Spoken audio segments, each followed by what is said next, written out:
Media فرم گاوکر کو دیوالیہ کرنے والے مقدمے کی قیادت کرنے میں مدد کرنے کے بعد ارون ڈی سوزا کا کہنا ہے کہ انہوں نے امریکی میڈیا سسٹم میں کچھ توڑ پھوڑ کا شکار دیکھا۔ جن لوگوں کو خرید سے نقصان پہنچا ان کے پاس لڑنے کا بہت کم راستہ تھا، اس کا حل سافٹ ویئر ہے کہ ان کے تازہ ترین آغاز اعتراض کا مقصد صحافت کی سچائی کا فیصلہ کرنے کے لیے آگ کا استعمال کرنا ہے، اور توسس کی قیمت کے لیے کوئی بھی کہانی کو چیلنج کرنے کے لیے ادائیگی کر سکتا ہے، جس سے اس کے دعووں کی عوامی تحقیقات شروع ہو جاتی ہیں۔ ڈی سوزا انہانسر گیمز کے بانی بھی ہیں اور مپکس طرز کا ایک مقابلہ جو کارکردگی کو بڑھانے والی ادویات کی اجازت دیتا ہے اور اگلے ماہ لاس ویگاس میں ڈیبیو کرنے والا ہے۔ وہ 1000 سے زائد آثار انڈرٹس کو انٹریکٹو مطالعاتی مواد میں تبدیل کرتا ہے، نے 60 سے زائدہ میں تبدیل کرتا ہے، نے 60 سے زائد ممالک میں اس صارفین کو اپنی طرف متوجہ کیا ہے۔ یہ پلیٹ فارم کے 10 صارفین کی طرف سے ایک نمایاں چھلانگ ہے جب تشکرنچ نے اسے آخری بار اسس میں کوڈ کیا تھا، اور جیسے جیسے صارف اپنانے میں اضافہ ہوتا ہے، سرمایہ کاروں کی دلچسپی اس کی پیروی کر رہی ہے۔ منگل کو اپنے اعلان کے مطابق کمپنی نے حال ہی میں سیریز اے کی فنڈنگ میں اسٹیس اے کی فنڈنگ حاصل کیے ہیں۔ وائرڈ کے مطابق انرجی انفارمیشن ایجنسی نے 2 امریکی سینیٹرز کو بتایا کہ وہ ڈیٹا سینٹر سے ان کے توانائی کے استعمال کے بارے میں تفصیلات ظاہر کرنے کی ضرورت کا ارادہ رکھتی ہے۔ یہ پیش رفت سنس کے ایک ماہ بعد ہوئی ہے۔ جوش ہولی اور اس ضبط وارن نے اییا سے ڈیٹا سینٹرز پر ڈیٹا اکٹھا کرنے کے لیے ایک خط بھیجا ہے۔ یہ درخواست ایجنسی کو ایک ایسی صنعت کا احاطہ کرنے کے لیے دباؤ ڈالنے کی کوشش تھی جو توانائی کی مسلسل بڑھتی ہوئی مقدار استعمال کر رہی ہے۔ تاریخی طور پر مارکیٹرز نے ذاتی نوعیت کی آن لائن اشتہاری میمو کے لیے تصاویر اور ویڈیوز تیار کرنے کے لیے ڈیزائنرز اور دیگر تخلیقی پیشہ افراد پر انحصار کیا۔ 7 سالہ اسٹارٹ اپ ہائی ٹچ نے آئی سے چلنے والی ایک سروش شروع کی جو مارکیٹنگ کے پیشہ ور افراد کو برانڈ ڈیزائن ٹیموں یا اشتہاری ایجنسیوں کو شامل کیے بغیر ڈومینوز، شیم، پتمارڈ اور چائم اور پتمارڈ اور سیم کرنے کی اجازت دیتی ہے۔ یہ ایک نامرچنٹ ایک ہندوستانی سٹارٹ اپ جو اپنے پلے جانا جاتا ہے نے بنگ مین کو لانچ کیا ہے، جو ایک پیغام رسانی کا پہلا خود مختارہ ایجنٹ ہے، کیونکہ یہ سافٹ ویئر کے ایک بڑھتے ہوئے زمرے میں پھیلتا ہے جو کاموں کو مکمل کرنے کے لیے پس منظر میں چلتا ہے، جسے انتھروپا کے اپنکلا اور کلوڈ جیسے ٹولز کے ذریعے مقبول کیا گیا ہے۔ بنگلورو میں قائم اسٹارٹ اپ نے ابتدائی طور پر اپنے وائب کوڈنگ پلیٹ فارم پر توجہ حاصل کی جو کرسر اور ایپل جیسے ٹولز کا مقابلہ کرتا ہے اور تکنیکی پس منظر کے بغیر صارفین کو قدرتی زبان کے اشارے کے ذریعے مکمل اسٹیک ایپلیکیشنز بنانے دیتا ہے۔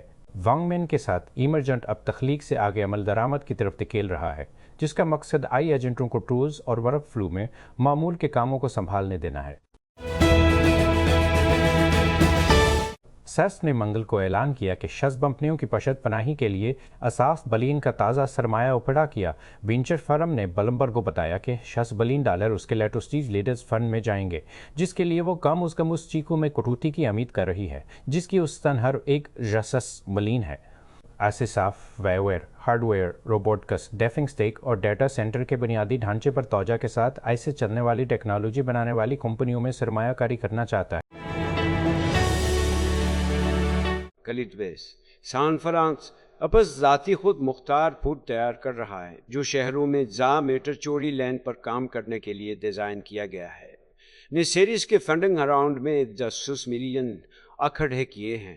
راؤنڈ میں 6 ملین اکٹھے کیے ہیں۔ راؤنڈ کی قیادت سوزوکی موٹر کارپوریشن، آس گروپ اور کھوسلا وینچرز نے کی۔ موجودہ سرمایہ کار متسوئی کیمیکلز اور گیٹس فرنٹیر اور نئے سرمایہ کار اوبیاشی کارپوریشن نے بھی شرکت کی۔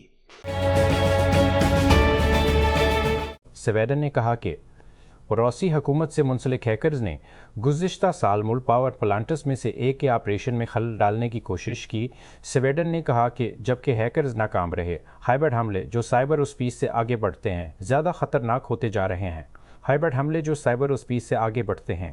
سویڈن کے شہری دفاع کے وزیر کارل لاسکر بوہلن نے بدھ کو ایک پریس کانفرنس کے دوران کہا کہ حملہ کی کوشش چوسٹائف کے اوائل میں ہوئی تھی اور اس واقعے کی ذمہ داری روسی انٹیلیجنس اور سیکیورٹی سروس سے روابط والے ہیکر سے ہے۔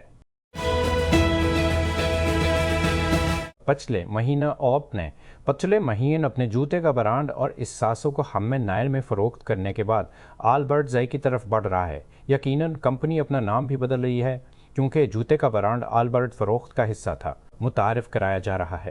نیو برڈ آئی ایک مکمل طور پر مربوط گیپواس سروس اور آئی مقامی کلاؤڈ حل فراہم کرنے والا کمپنی نے بدھ کو اپنی سرمایہ کار تعلقات کی سائٹ کے ذریعے اعلان کیا۔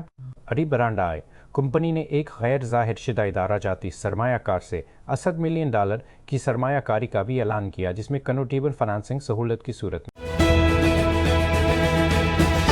آئروالیکس آسٹریلوی فنٹیک، جس نے عالمی ادائیگیوں کے بنیادی ڈھانچے کی تعمیر میں ایک دہائی خاموشی سے گزاری ہے، ذاتی طور پر ادائیگیوں کی طرف بڑھ رہی ہے۔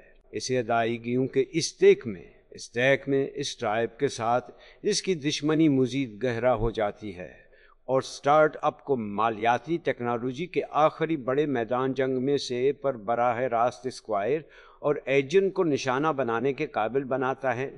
آئروالیکس کے بارے میں اس کا کہنا ہے کہ وہ کچھ کرتا ہے جو اس کے حریفوں کی پیشکشیں نہیں کرتی ہیں، کاروباروں کو اجازت دیں کہ وہ ایک پلیٹ فارم کے ذریعے متعدد ممالک میں ذاتی طور پر ادائیگیاں قبول کر سکیں، ہر مارکیٹ میں مقامی دکانداروں کو شامل کیے بغیر۔